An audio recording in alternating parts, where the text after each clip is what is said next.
Jadi saya boleh menjelaskan sedikit bahwa sebenarnya adiksi itu adalah chronic relapsing disease atau penyakit kronis yang kambuhan. Ya. Jadi adiksi kan ada macam-macam. Salah satunya itu ya drugs, narkoba. Jadi sebenarnya nggak heran kalau misalnya si Amazoni ini sudah pernah ketangkep, sudah pernah rehabilitasi, terus keluar dia pakai lagi gitu. Karena penyakit ini punya potensi untuk kambuh yang sangat tinggi. Gitu. Seorang penyalahguna narkoba dia akan berjuang seumur hidup untuk tidak pakai. Ya, jadi tidak ada kata sembuh, yang ada kata pulih. Dia akan pulih saat seumur hidup dia menjaga untuk nggak pakai lagi. Tidak ada satupun program rehabilitasi yang menjamin 100% keluar dari rehabilitasi ini pasti sembuh. Nggak ada. Sebenarnya potensi relapsnya juga tinggi gitu. Keberhasilan dunia rehabilitasi juga mungkin sekitar berapa ya, dok? Sekitar 50-60% mungkin. Ya. Jadi program itu akan berhasil saat dia itu bisa menjaga untuk tidak lagi relapse, tidak kembali pakai. Dia bisa menjaga, punya healthy living, punya healthy lifestyle, punya komunitas yang sehat, ada support yang membantu untuk dia nggak pakai lagi. Sebenarnya potensi relapse-nya itu tinggi. Sama aja kayak kita sekolah, kita belajar, ada 30 murid, yang 28 naik kelas, yang 2 nggak naik kelas. Sabu sama amfetamin, metamfetamin itu jenisnya apa? Jenisnya apa itu dia akan menjadi percaya diri, mencari confidence luar biasa. Tergantung pemakainya sih. Ada yang makainya karena dia minder, oh saya mau presentasi hari ini, tapi karena saya gugup gitu saya pakai sabu. Sabu itu kan dia memompa jantung, yang memompa adrenalin juga gitu. Jadi bekerja, jadi hiperaktif, lebih percaya diri, lebih confidence. Ada juga yang lebih percaya diri kalau pakai obat-obatan, ada yang lebih percaya diri kalau pakai ganja gitu. Jadi tergantung kebutuhannya sih. Ada juga yang pakai buat seks gitu. Sebenarnya kan setiap penyalahguna itu kan ada masalah yang perlu diselesaikan. Ya. Kalau misalnya masalah itu tidak selesai, ada kemungkinan dia akan kembali untuk menggunakan.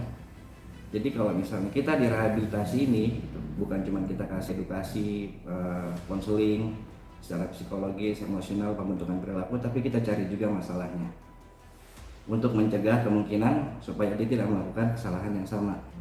Jadi misalnya masalahnya apa sih kamu kalau pakai gitu. Kita punya komunitas aftercare, jadi yang setelah selesai menjalani program rehabilitasi itu bisa kumpul bareng-bareng, mungkin sebulan sekali, sebulan 2 kali untuk saling nguatin, saling motivasi, saling memantau satu sama lain. Jadi buat sama-sama jaga biar nggak kembali relapse gitu. Tidak peduli bagaimana caranya, yang penting saya bisa pakai. Karena bagian otaknya yang depan itu udah agak rusak.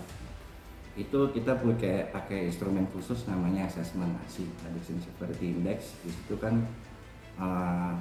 sifatnya berupa wawancara, mas, wawancara mendalam, pakainya udah berapa lama, pakainya berapa banyak. Jadi setiap orang akan diklasifikasikan berbeda berdasarkan histori pemakaian, sejarah keluarga, apa yang menyebabkan dia pakai. Kita akan kasih program yang berbeda untuk setiap orang. Sebenarnya di rehab kan kita ngebekalin juga, kita kasih edukasi juga buat dia perubahan behavior, perubahan spiritual, dari psikologis juga. Terus tingkah lakunya juga bisa berbeda. Sama-sama kita bantu si klien ini untuk menyelesaikan masalahnya dengan adiksi.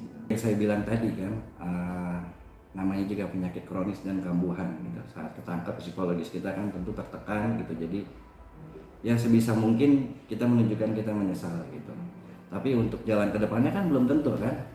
Ada banyak faktor yang bisa menentukan dia untuk jatuh lagi. Bisa juga lingkungan, bisa orang terdekat, bisa teman-temannya, bisa interaksi sama orang karena dia selisih paham, dia kesel, dia pakai narkoba lagi kan bisa aja gitu. Saat itu dia menyesal, ya mungkin dia menyesal saat itu. Tapi kan banyak kejadian-kejadian di lain di depan yang bisa merubah keputusannya dia gitu. Banyak hal, banyak faktor. Yang paling penting itu peran keluarga. Peran keluarga itu penting. Yang pertama, listening. Dengerin dulu masalahnya apa, kenapa dia bisa jadi penyalahguna, bisa jadi pemakai narkoba. Kalau misalnya dia punya orang yang nyaman, teman yang dekat untuk dia cerita, mungkin dia nyaman, mungkin dia nggak akan butuh pelarian. Drugs itu, narkoba itu kan salah satunya buat pelarian juga, gitu. Karena dia nggak punya teman cerita. Jadi sebenarnya peran yang utama, yang peran penting, yang paling penting itu peran keluarga, peran orang tua, peran pasangan, anak, istri, itu yang paling penting sih. Itu jangan dijauhin, dirangkul, ditanya, dibantu.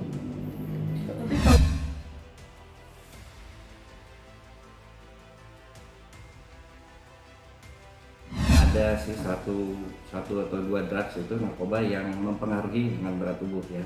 Tapi tidak mesti misalnya si A dan si B pakai zat yang sama, yang A bisa kurus, yang B belum tentu kurus. Jadi zat itu juga cocok-cocokan dan pola hidup setiap orang itu berbeda-beda. Jadi oh ini badannya kurus pasti pemakai narkoba, belum tentu juga. Ada emang yang genetiknya secara keturunan memang dia kurus. Misalnya dia mau pakai misalnya drugs yang bikin gemuk, yang bikin banyak makan, tapi dia nggak bisa gemuk, kita bakal bisa gemuk juga. Jadi kurus itu sebenarnya bukan menjadikan seorang pemakai narkoba. Ya karena metamfetamin itu salah satu efeknya dia kan mencegah nafsu makan. Kebanyakan orang pakai itu jadi susah makan. Tapi ada juga yang pakai itu karena memang dia sudah terbiasa, mungkin sudah bertahun-tahun pakai, saat sudah habis pakai makannya biasa aja, sudah normal gitu. Mungkin kalau pemakaian baru dia belum terbiasa, mungkin itu bisa jadi kurus. Dari pemakaian sabu sebenarnya itu bisa 6 jam dia itu memang ya bikin badan jadi fit.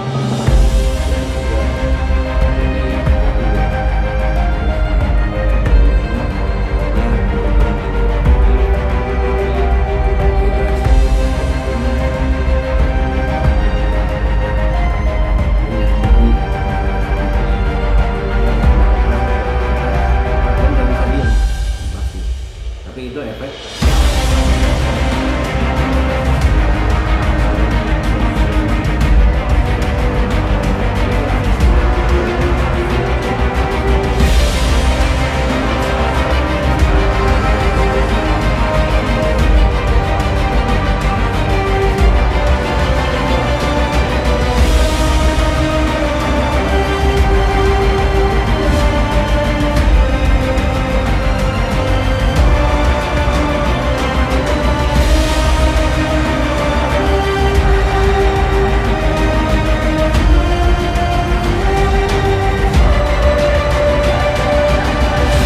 mendapatkan berita terupdate, jangan lupa tekan tombol subscribe, like, comment, and share, dan jangan lupa juga tekan tombol loncengnya. Saksikan terus Raffi's More Artis dan Selebritis, bukan gosip tapi fakta.